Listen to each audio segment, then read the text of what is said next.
নমস্কার, আমি অ্যাডভোকেট দিশিতা হালদার। আমি আজকে এসেছিলাম কাকদ্বীপ কোর্টে একটি কেসের জামিন করানোর জন্য, বেল করানোর জন্য। তো আপনারা অনেকেই অবগত, সকালবেলা আমি একটি পোস্ট করেছি আমার ফেসবুকে যে আজকের আমি একটি খুবই ভাইরাল এবং বড় কেস নিয়ে আমি কাকদ্বীপ কোর্টে এসেছি, সবাই আমাকে আশীর্বাদ করুন। তো সেই কেসটা সাকসেসফুলি আমি বেল করাতে পেরেছি, তো সেই জন্য আমি তো খুবই আপ্লুত। এবং আমি সবাইকে বলে দিই, সেটা হলো আপনারা অনেকেই শুনেছেন যে কাকদ্বীপ কোর্টে একটি কেস ভাইরাল হয়েছে, যেটা হচ্ছে নারায়ণ হালদার আসামির নাম। আমাদের কালী মায়ের মূর্তির মাথাটা মানে ধর থেকে তাকে আলাদা করে ফেলে দেওয়া হয়েছে এবং মাটিতে পুঁতে দেওয়া হয়েছে। তো সেই নিয়ে সেই ছেলেটি হিন্দুর ছেলে নারায়ণ হালদার, যে কিনা খুবই গরিবের ছেলে, সে কিন্তু ঘটনাটা ঘটায়নি, ঘটিয়েছে অন্য সবাই। কিন্তু সে যেহেতু গরিবের ছেলে, তার জন্য তার নামে মিথ্যেভাবে তাকে দোষ দিয়ে তাকে ফাঁসিয়ে দেওয়া হয়েছে। এফআইআরে কারোর নাম ছিল না, তাও পুলিশ তাদের ইচ্ছা মতন করে ইনভেস্টিগেশন করে সে গরিবের ছেলে বলে তাকে ফাঁসিয়ে দিয়ে তাকে ঢুকিয়ে দিয়েছে জেলে। তো তার বাড়ির লোক আমার কাছে এসেছিল, এসে বিগত কিছুদিন আগের ডেট আমি এসেছিলাম কোর্টে, আগের ডেটে জামিন পাইনি। এবং আজকের একটা ডেট মানে সে কিছুদিন 14 দিন ভিতরে ছিল, তারপরে এটা আমি বাড়ির লোককে আশ্বাস দিয়েছিলাম যে অবশ্যই আমি পরের ডেটে করে দেবো। এবং সেই কথা মতো আজকের ডেটে আমি সব কিছু করে, থানা পুলিশ সব কিছু সামলে এবং কোর্টে এসে আজকের তাকে আমি জামিন করাতে পেরেছি। এবং একটি নির্দোষ ছেলেকে একদমই তাকে আমি জামিনে মুক্ত করতে পেরেছি। তো সেই জন্য আমি সবাইকে অসংখ্য ধন্যবাদ জানাতে চাই যে আপনারা সবাই আমার পাশে ছিলেন, সবাই আমাকে আশীর্বাদ করেছিলেন। এবং আমি তো বয়সে অনেকটাই ছোট, আমি চাই যাতে ভবিষ্যতে আমি যেন এরকমভাবে অনেক বড় বড় কেস করতে পারি এবং অনেক দূরে যেতে পারি। আপনারা সবাই আমাকে আশীর্বাদ করবেন, মেয়ের মতন স্নেহ করবেন এবং সবাই ভগবানের কাছে প্রার্থনা করুন আমি যেন আরও বড় কিছু হতে পারি এবং আরও যেন ভালো কিছু করতে পারি। ধন্যবাদ সবাইকে, ভালো থাকবেন। দর্শক, দুটো বিষয়, একটা হচ্ছে যে ঘটনা ঘটেছিল কাকদ্বীপের উত্তর চন্দনপুরে মা কালীর মূর্তির মুণ্ডুচ্ছেদ করে দেওয়া, এবং সেই সঙ্গে আরও যেটা মারাত্মক হয়েছিল সেই মূর্তিকে প্রিজন ভ্যানে তুলে নিয়ে যাওয়া। প্রিজন ভ্যান আমরা জানি কি কাজে ব্যবহার করা হয়। তো সেখানে এরকম এক আবেগের জায়গা, মা কালীর মূর্তি, সেটাকে তুলে নিয়ে যাওয়া। তো সেই কেস নিয়ে তো অনেক হইচই হয়েছিল এবং নারায়ণ হালদার নামে এই যুবককে ধরা হয়েছিল। যদিও এই যুবকের বাবার বক্তব্য সামনে এসছিল, তারাও এটা একেবারেই মানতে পারছিলেন না।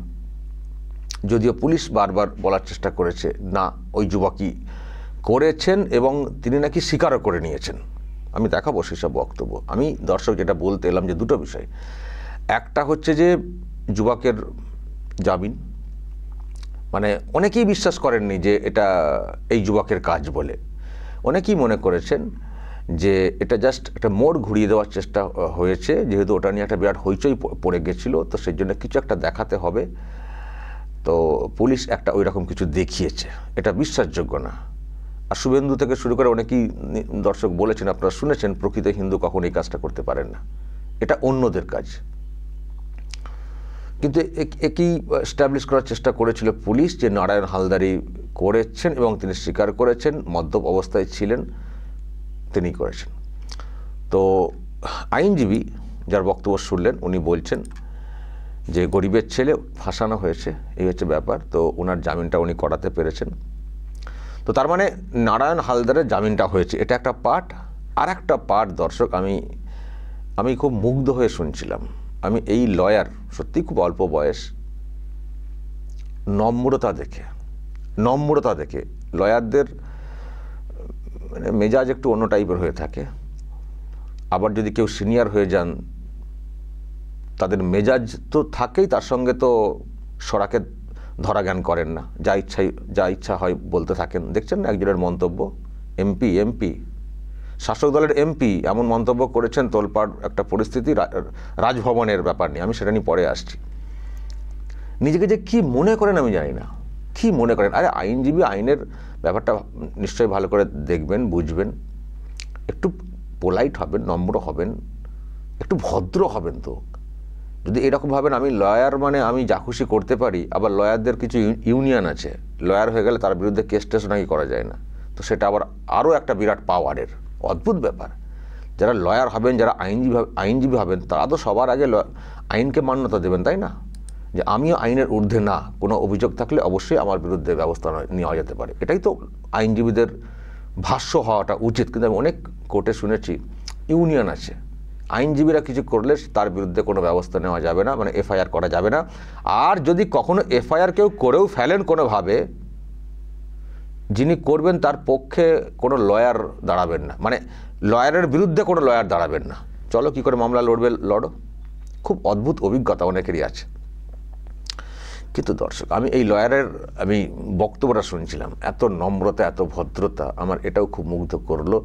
এটাই তো হওয়া উচিত। ল নিয়ে পড়াশোনা করেছেন, খুব টাফ একটা পড়াশোনা, অনেক পড়াশোনা করতে হয়। তারপরেও ওনার এই যে কথাগুলো, আশীর্বাদ করবেন, পাশে থাকবেন, একটা যে মানে একটা বিশ্বাস আছে না, একটা অন্যরকমের একটা আধ্যাত্মিক বিশ্বাসও আছে, যেটা বুঝতে পারছি পরিষ্কার। তো যুক্তি আছে, তার সঙ্গে অনেক ভক্তি আছে, বিশ্বাস আছে, সব মিলিয়ে একটা কমপ্লিট প্যাকেজ বললে যেটা বোঝায়। মানুষ হিসেবে এত নম্র হবে, এত সুন্দরভাবে কথা বলছেন, নিশ্চয়ই উনি যখন করেন, সওয়াল করেন, আমি কখনো দেখিনি, আমার মনে হয় এইভাবেই উনি করেন। অনেক লয়ার আছেন মাত করে দেন, যার কথা বলছিলাম তিনি তো একেবারে বিরাট মাত করে দেন। কটা কেসে জিততে পারেন সেটা নিয়ে প্রশ্ন রয়েছে, কিন্তু চেঁচামেচিতে 1 নম্বরে কোর্টে, মানে কোর্টের এজলাসে বা পার্লামেন্টে, নিশ্চয়ই জানেন আপনারা। কিন্তু ইনি যেভাবে কথা বলছেন, আমার মনে হয় এইভাবেই কথা বলেন, মিষ্টিভাবে, যুক্তি নিশ্চয়ই থাকে। তো শুনতেও ভাল লাগে। এবং আইনজীবীদের সম্পর্কে যে ধারণা, একটা অংশের আইনজীবী, সবাইকে আমি খারাপ বলবো না কখনো, একটা অংশের আইনজীবীদের ওপরে যে ধারণা মানুষের, সেই ধারণা কোথাও পাল্টে দেয় ইনাদেরকে দেখলে। কি নম্র, ভদ্র, অল্প বয়স, লক্ষ্য নিশ্চয়ই বড় আছে নিজেকে প্রতিষ্ঠিত করার, এবং তার কামনা করা, মানুষের কাছে বার্তা দেওয়া, আমার খুব ভালো লেগেছে। তো দুটো বিষয় আমি বললাম, যে কাজটা উনি করেছেন সেটা একটা পার্ট, নারায়ণ হালদারের বেল, আর দ্বিতীয়ত ওনার নম্রতা, ভদ্রতা, এই কথাগুলো, এটাও আমার ধারণা আপনাদেরও অনেককে মুগ্ধ করবে। এইরকমই তো হওয়া উচিত। যে কোনো পরিবার না খুব অসহায় অবস্থায় আইনজীবীদের কাছে যান, যে কোনো পরিবার খুব অসহায় অবস্থাতে লয়ারদের কাছে যান। আর লয়াররা যদি মনে করেন পেয়েছি একটা মুরগি, যেমন করে পারি কাটবো, সেটা ঠিক না। অনেক অসহায় অবস্থায়, আমি দেখি তো মুখগুলো, অনেক অসহায় অবস্থায় কিন্তু মানুষ যান লয়ারদের কাছে। যখন কোনো কিছু হয় না, তখন ওটাই ভরসা হয়, শেষ ভরসা। কিন্তু আমি দেখেছি, শুনেওছি দুর্ব্যবহার কি, তার অবস্থা খুব খারাপ, সত্যিই পয়সা দেওয়ার ক্ষমতা নেই, তার সঙ্গে কীরকম ব্যবহার। এবং আবার আমি এটাও শুনেছি খুব খারাপ, আমি বলছি না সব লয়াররা এরকম, একজনের হয়ে মামলা করছেন, যার বিরুদ্ধে ব্যাপারটা, তার সঙ্গে সেটিং করে ফেলছেন, মানে ইনার সঙ্গে প্রতারণা। একজনের লয়ার, তার সঙ্গে কমিউনিকেট, সেখানে তার সঙ্গে সেটিং করে নেওয়া, সেদিক থেকে টাকা পয়সা তোলা, দিয়ে এই মানুষটিকে ফাঁসিয়ে দেওয়া বা ডিলে করে দেওয়া, শুনেছি আমি অনেক। আবারও বলছি, আমি খুব সচেতনভাবে বলছি, সব লয়ার না, সব সেকশনের যেমন প্রবলেম আছে, সাংবাদিকদেরও যেমন প্রবলেম আছে, ডাক্তারদেরও দেখবেন এরকম প্রবলেম আছে না, কসাই ডাক্তার, পয়সা যারা কিছু বোঝেন না, সব ক্ষেত্রেই আছে, তেমনি লয়ার সেকশনেও আছে। আমরা এগুলো চাই না। লয়ারটা খুব সেন্সিটিভ জায়গা, মানুষ অনেক কষ্ট, অনেক সমস্যায় পড়লে তবেই তারা মামলার মুখী হন বা লয়ারদের সাহায্য চান।